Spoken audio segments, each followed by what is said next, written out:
Assalamualaikum warahmatullahi wabarakatuh. Selamat pagi sobat-sobat multimedia yang baru bergabung bersama SMKMU Manbaul Ulum di jurusan multimedia di School Picture. Perkenalan dulu ya, karena di sini Desku juga punya channel YouTube, silahkan di-subscribe.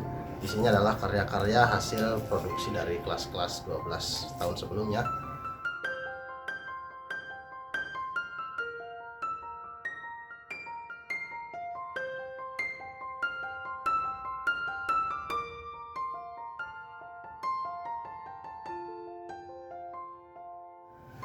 Dan puji syukur alhamdulillah kita bisa bertemu walaupun kita bertatap muka lewat layar kaca. Dan semoga teman-teman di rumah sudah tidak asing dengan muka saya, karena saya itu sering bertatapan dengan artis papan atas ya.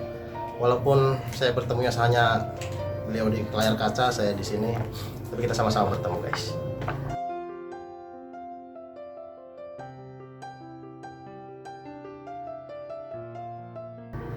Oke, langsung saja kita akan bahas materi pertama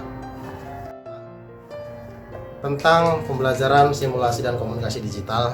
Ini buku yang saya gunakan panduannya. Kemudian di sekolah juga sudah disediakan, silakan kunjungi perpustakaan, kemudian bisa baca-baca bukunya.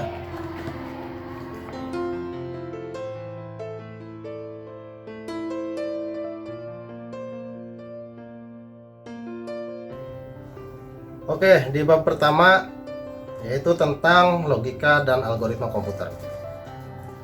Di sini yang akan dibahas adalah logika algoritma komputer meliputi fungsi-fungsi perintah komen.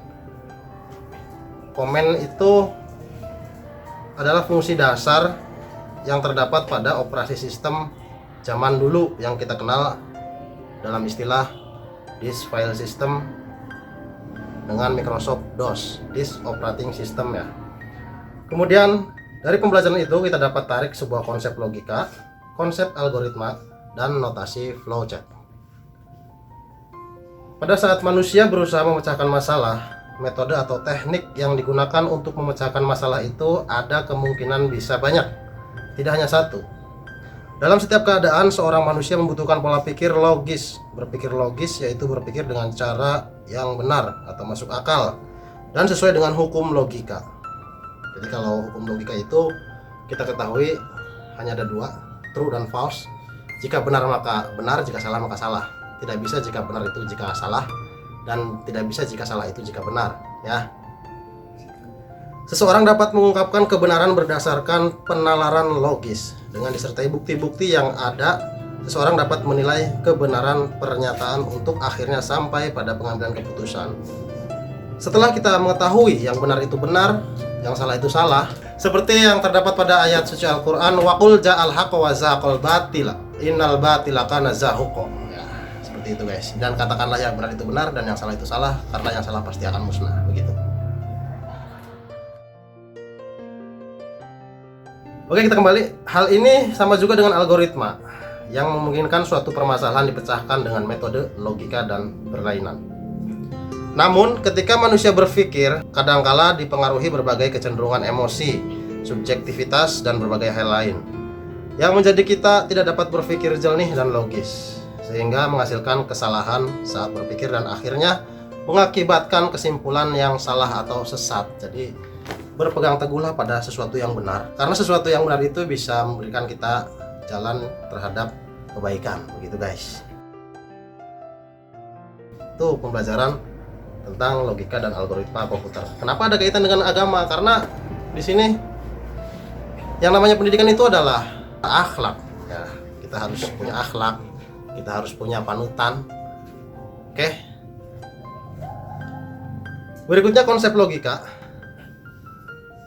Beberapa manfaat yang akan didapatkan setelah mempelajari logika ini, diantaranya adalah membuat daya pikir menjadi lebih tajam, sekaligus menjadikannya lebih berkembang supaya kita tidak selalu berpikir benar menggunakan asas-asas sistematis, meningkatkan cinta kebenaran dan menghindari kesesatan bernalar.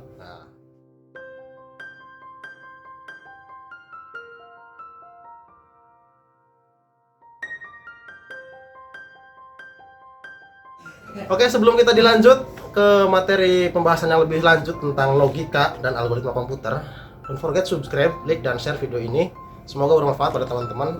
Ajak teman-teman lainnya juga untuk belajar bersama. Kemudian jangan sungkan berkomentar di kolom komentar. Silahkan bertanya dan kita berdiskusi bersama dalam rangka pembelajaran jarak jauh berbasis daring. Oh ya, teman-teman yang belum absen silahkan absen dulu di Google Classroom ya, absen dulu supaya nanti saya bisa mengetahui siapa-siapa yang telah menyimak tayangan channel ini.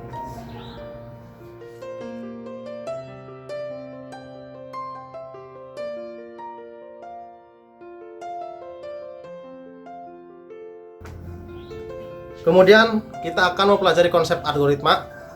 Tapi sebelum kita mempelajari konsep algoritma ini, teman-teman lebih baik simak dulu video saya sebelumnya tentang mekanisme Google Classroom untuk pembelajaran jarak jauh. Nah, di situ kita akan bahas bagaimana caranya konsep algoritma ditetapkan pada sebuah pembelajaran jarak jauh ini. Mungkin cukup sekian dulu pemberitahuan dari saya, informasi ini sekaligus mengawali pembelajaran kita di kelas 10 multimedia.